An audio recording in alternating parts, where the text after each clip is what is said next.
Assalamualaikum warahmatullahi wabarakatuh. Alhamdulillahirabbil alamin wassalatu wassalamu ala nabiyyina Muhammadin wa ala alihi wa sahbihi ajma'in wa man tabi'ahu bi ihsanin ila yaumiddin.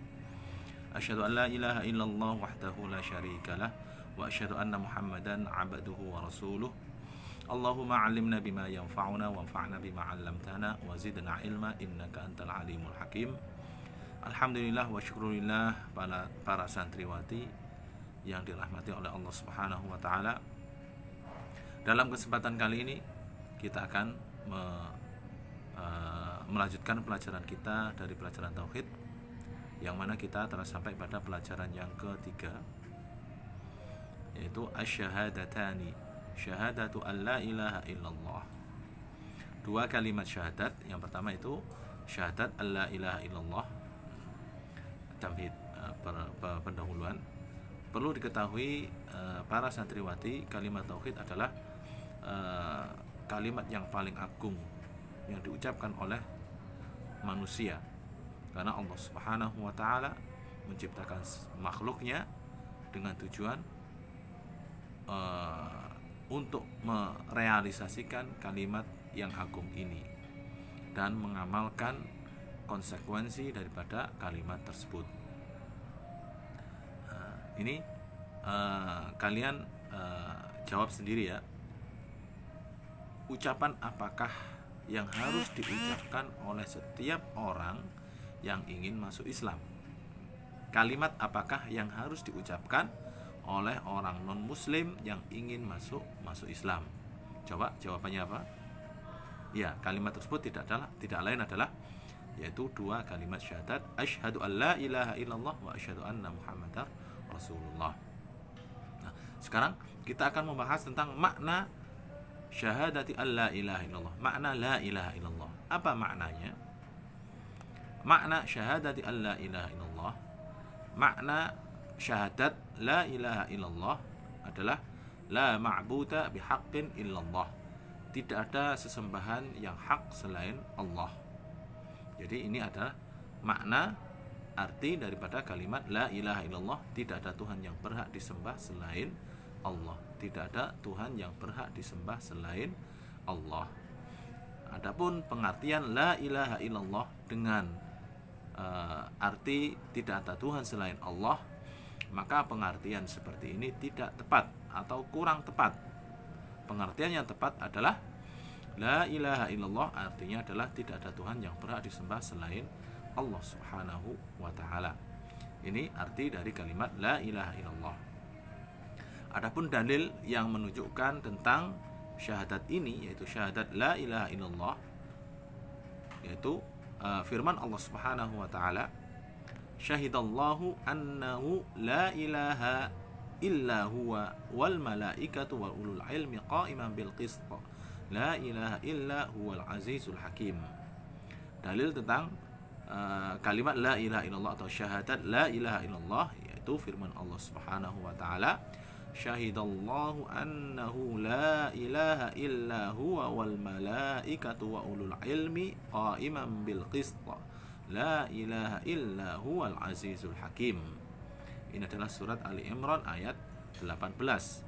Artinya Allah Ta'ala bersaksi bahwasanya tidak ada Tuhan yang berhak disembah selain Dia.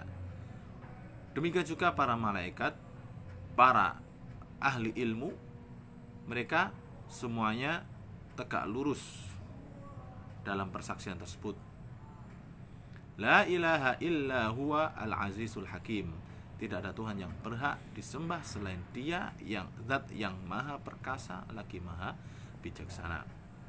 Ini adalah dalil tentang syahadat la ilaha illallah.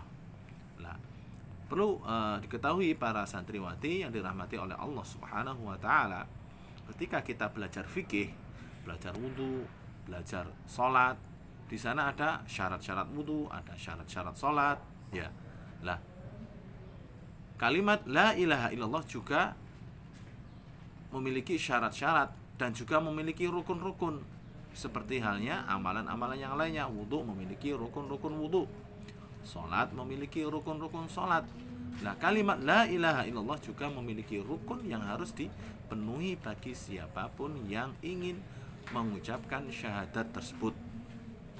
Ya, bahwa syahadat la ilaha illallah itu memiliki dua rukun. Jadi kalau ada yang bertanya, ada berapa rukun la ilaha illallah? Maka jawabannya adalah la ilaha illallah memiliki dua rukun. Nah, yang pertama yaitu an-nafyu. Rukun pertama apa? An-nafyu. An-nafyu diambil dari perkataan la ilaha. Itu artinya an-nafyu. Apa artinya an-nafyu? An-nafyu artinya adalah menafikan atau meniadakan li jami'i ma yu'badu min dunillah, yaitu meniadakan dan menafikan semua Tuhan yang disembah selain Allah. Menafikan di sini bisa mengingkari, meniadakan bahwa Tuhan-Tuhan selain Allah tidak berhak sama sekali untuk diibadahi dan disembah serta diagungkan. Ini syarat pertama. Jadi syarat pertama adalah an-nafyu, artinya meniadakan dan menafikan. Rukun yang kedua daripada rukun la ilaha illallah adalah al-itsbatu. Al-itsbatu artinya menetapkan. Nah, ini diambil dari perkataan illallah, artinya menetapkan. Maknanya apa? Itsbatul ibadati lillahi wahdahu la syarika lahu fi ibadatihi kama annahu la syarika lahu fi khalqihi wa mulkihi wa tasarrufihi. Yaitu menetapkan semua bentuk persembahan dan peribadatan hanya untuk Allah semata. Tidak ada sekutu baginya dalam beribadah kepadanya. Sebagaimana tidak ada sekutu baginya dalam menciptakan alam semesta ini, tidak ada sekutu baginya dalam menguasai dan memiliki alam semesta ini. Jadi yang dimaksud dengan itsbat itu apa? Para santriwati, yang dimaksud dengan itsbat adalah yaitu menetapkan semua ibadah hanya untuk Allah, dan hanya Allah lah yang berhak untuk diibadahi. Ini adalah rukun yang kedua. Jadi rukun syahadat la ilaha illallah itu dua. Yang pertama apa? An-nafyu. Rukun yang kedua adalah al-itsbat. An-nafyu artinya meniadakan semua Tuhan yang disembah selain Allah. Al-itsbat artinya menetapkan yang berhak disembah dan diibadahi hanyalah Allah semata. Nah, taib ayat para santriwati yang dirahmati oleh Allah Subhanahu wa taala, ayat-ayat suci Al-Qur'an yang menjelaskan tentang makna syahadat la ilaha illallah itu diantaranya adalah yang pertama firman Allah taala. Jadi sebelum kita menyebutkan firman Allah taala atau ayat ini, perlu kita ketahui bahwa kalimat la ilaha illallah kita harus mengetahui maknanya. Nah, makna la ilaha illallah itu diambil dari mana? Dipelajari dari mana? Dipelajari dari Al-Qur'an dan dari hadis Nabi SAW. Perhatikan di sini. Allah Ta'ala berfirman tentang makna la ilaha illallah. Allah Ta'ala berfirman, wa idh qala Ibrahimu li abihi wa qaumihi innani bara'um mimma ta'budun illa alladhi fatarani fa innahu sayahdin wa ja'alaha kalimatan baqiyatan fi aqibihi la'allahum yarji'un. Artinya, dan ketika Nabi Ibrahim mengatakan kepada ayahandanya dan kepada kaumnya, sesungguhnya aku berlepas diri dari segala hal yang kalian sembah, kecuali yang telah menciptakanku. Sesungguhnya dia akan memberi hidayah kepadaku. Dan Allah Ta'ala menjadikan ucapan Nabi Ibrahim sebagai kalimat yang kekal pada keturunannya supaya mereka kembali. Nah, maksudnya apa? Dalam ayat ini Nabi Ibrahim menyatakan bahwa dia berlepas diri dari semua Tuhan yang disembah oleh ayah dan kaumnya, kecuali Tuhan yang telah menciptakan dia. Nah, Tuhan yang telah menciptakan dia tidak lain hanyalah Allah Subhanahu wa ta'ala. Artinya Nabi Ibrahim berlepas diri dari semua berhala dan Tuhan-Tuhan yang disembah selain Allah, dan hanya menetapkan Tuhan Allah Subhanahu wa taala yang telah menciptakan dia dan alam semesta. Jadi perkataan firman Allah taala, innani bara'um mimma ta'budun, sesungguhnya aku berlepas diri dari apa-apa yang kalian sembah, itu adalah rukun yang pertama, yaitu an-nafyu. Rukun yang pertama an-nafyu, meniadakan dan menafikan serta berlepas diri dari semua Tuhan yang disembah selain Allah. Nah, ini dari penggalan kalimat la ilaha. Adapun perkataan Nabi Ibrahim dalam firman Allah taala, illalladzi fatarani, artinya kecuali yang telah menciptakanku. Ini adalah menetapkan, itsbat. Ini rukun yang kedua, itsbat, yaitu sesuai dengan firman dalam penggalan kalimat la ilaha illallah, yaitu illallah.